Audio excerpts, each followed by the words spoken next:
Let's talk a little bit about these figures from the Marx playset Super Circus from 1952. I guess first we'll talk about America's fascination with the circus and sideshows, which is something that I think started in the 1880s or 1890s. It worked its way into films. In 1927, Todd Browning made a movie starring Lon Chaney Sr. called The Unknown. Really powerful film. I've seen it. It's great. Lon Chaney Sr. portrays an armless knife thrower that throws knives with his feet in the circus. I don't want to give any more away than that, other than it's a 3 hour long film and you need to check it out. Sometime later, Todd Browning came out with a film in 1932 called Freaks that was, I don't know if it was a big hit when it first came out. I just know that in the 70s and 80s it was a bit of a counterculture hit, and it was shown at midnight movie theaters probably throughout the United States during that time. That's when I first saw it. And I would consider it to be a powerful film. The main character in the movie is a little person. The character's name is Hans, and he's portrayed by Harry Earls in a striking portrayal. Good movie. But that brings us, let's skip some years and we'll talk about the early television and the success of the CBS TV show Super Circus that ran from, I think, 1950 to, let me check, 1950 to 1957. So it was during this time, and probably in conjunction with the success of the show, that Marx must have obtained a license and began producing the Marx Super Circus playset, as well as I think it's called the Marx Big Top playset. These came out in 1952, and I believe they were sold in Sears catalogs. There were a lot of poses, a lot of figures. These are smaller figures, 45 millimeter. They're made of vinyl. There were animals. There were all sorts of performers, circus performers, as well as sideshow performers, concession salespeople, audience members. It was a compelling series, I would say. Very cool. It must have been quite popular, and they must have produced quite a bit. I only have these four figures that we're going to be looking at today in my collection as part of this line. So we'll take a look, and we'll start on the far left, and we'll look at the balloon salesman. My balloon salesman, excuse me, is a little bit damaged. He's missing one balloon out of the bunch. The balloons are really interesting the way they're molded, aren't they? It's kind of strange.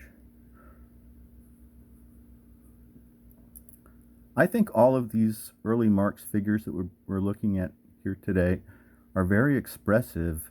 So there is some printing on that canister. That's I suppose a helium canister. It says balloon gas on it. You see that? So there's no markings on these figures. They're flat on the bottom. As I mentioned earlier, made of vinyl.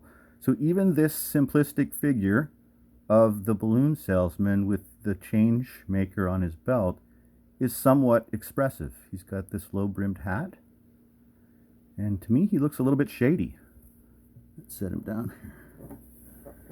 Moving over, let's move to the far right now, and let's look at these guys. These guys are titled the Siamese Twins, and they are a figure that is conjoined twins. They look like they are portrayed to be Asian, and maybe they're a portrayal of the actual Chang and Eng bunker, some of maybe the most famous of the sideshow freaks. I really like that they look stoic or angry or dissatisfied, or maybe the emotions that are expressed by this figure are similar to emotions that we might have been expressed by people that were experiencing their same station in life. I'm not quite sure, but it's a beautiful figure in my opinion. despite its what might be considered insensitivity in the title. It's called the Siamese twins instead of the conjoined twins.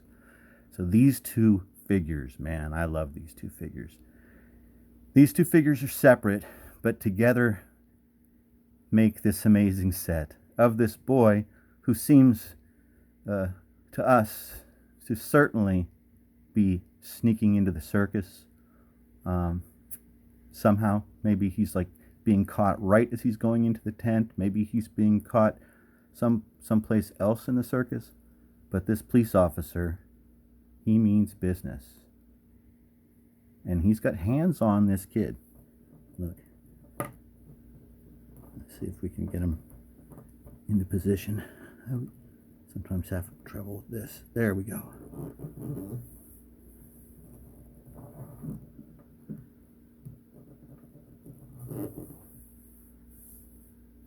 So yeah, it's kind of cool. I think that's a really cool couple of figures.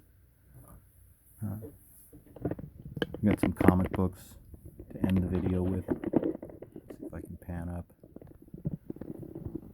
You know, America was loving the circus.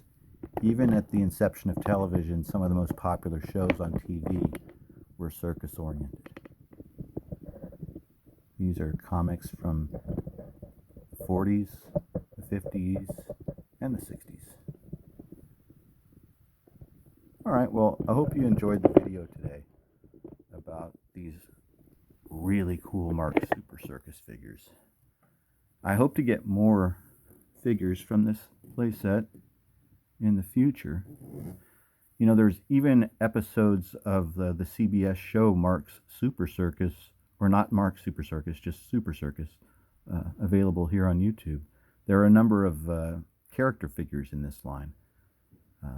The clowns, Mary Hartline, who was one of the hosts of the show, looks like a really cool figure. So I'm looking for those, as well as some of the other freaks and acrobats. I hope you enjoyed the video.